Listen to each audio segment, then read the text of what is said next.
शेती परवडत नाही असा साधारण सूर शेतकऱ्यांचा असताना कोल्हापूरच्या जंबूकुमार चौगुले हे एका एकरात 120 टना इतका विक्रमी ऊस उत्पादन सलग 7 वर्षांपासून घेत आहेत।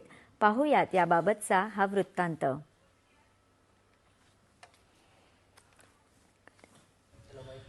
जंबूकुमार चौगुले हे कोल्हापूर जिल्ह्यातील साजणी गावचे शेतकरी। त्यांनी गेली 48 वर्ष शेतीला वाहून घेत शेतीशी नातं जोडले। 1987 मध्ये कोल्हापूर जिल्ह्यातील दत्त सहकारी साखर कारखान्याच्या कृषी अधिकाऱ्यांच्या मार्गदर्शनाने जंबूकुमार यांनी सर्वप्रथम शेतीतील माती परीक्षण केलं आणि तिथूनच जंबूकुमार यांच्या शेतीच्या प्रयोगांना सुरुवात झाली।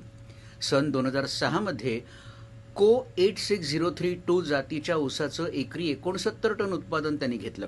जंबूकुमार हे कृषीतज्ञ गणपतराव पाटील यांच्या मार्गदर्शनाने गेल्या 6 वर्षांपासून ऊसासाठी बेसल डोस, बाळभरणी, मोठी भरणी, माती परीक्षण, अन्नद्रव्य आणि पाणी व्यवस्थापन राबवून एकरी 120 टन उत्पादन सातत्याने घेत आहेत।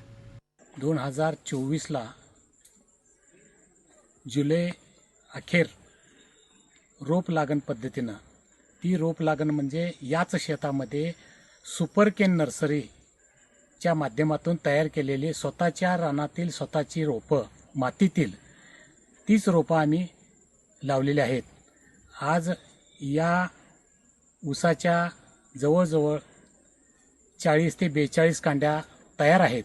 ऊस लागण करायच्या अगोदर हिरवळीचं ताक ढेलच्याचा बेवड म्हणतो आपण, तो करून मग सरीचा बोधात सरी केली आणि यामध्ये रोप लागण केली। जंबूकुमार यांनी सन 2010 पासून शेतातील ऊसाचा पालापाचट जाळलेला नाही।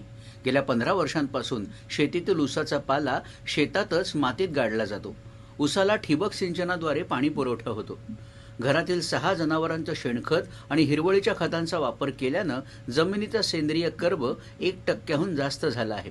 परिणामी त्यांच्या शेतीतील उत्पन्न हे दुप्पट झालं आहे। पूर्वी वाटेकऱ्यांच्याकडे करायला होती त्यावेळी ऊस पीक होतं, पण नगण्य उत्पन्न असायचं। साधारण एकरी 20 टन या पद्धतीनंच उत्पन्न निघत होतं। आणि त्यावेळी या आमच्या घरामध्ये वडील धार्मिक असल्यामुळे शेतीकडे त्यांचं थोडं लक्ष नव्हतं आणि आईने आम्हा दोघा भावांना या शेती व्यवसायाकडे लक्ष घालायला तयार केलं। आणि त्यावेळेला मी मोठा भाऊ असल्यामुळं वयाच्या 16 वर्षी शिक्षण 10वीपर्यंत झाल्यानंतर शिक्षण सोडून जंबूकुमार यांच्या शेतीचे प्रयोग पाहण्यासाठी विविध कारखान्यांचे अध्यक्ष आणि कृषी अधिकारी सातत्यानं त्यांच्या शिवाराला भेट देतात।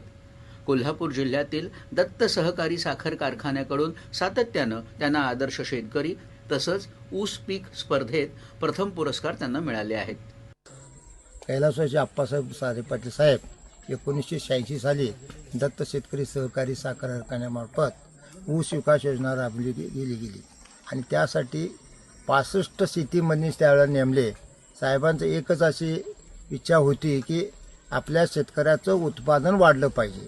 सेंद्रिय कर्ब अत्यल्प आहे हे लक्षात आल्यावर दादाने प्रत्येक गावात, प्रत्येक आपल्या दत्त कारखान्याच्या एरियामध्ये प्रत्येक गावात जाऊन आपल्या चांगल्या शास्त्रज्ञ घेऊन वर्षाला माहिती देण्याचा प्रयत्न केला आणि आता 23 वरून जवळजवळ 1% 87.87 पर्यंत आपल्या माती परीक्षणामध्ये कार्ब वाढलेला आहे।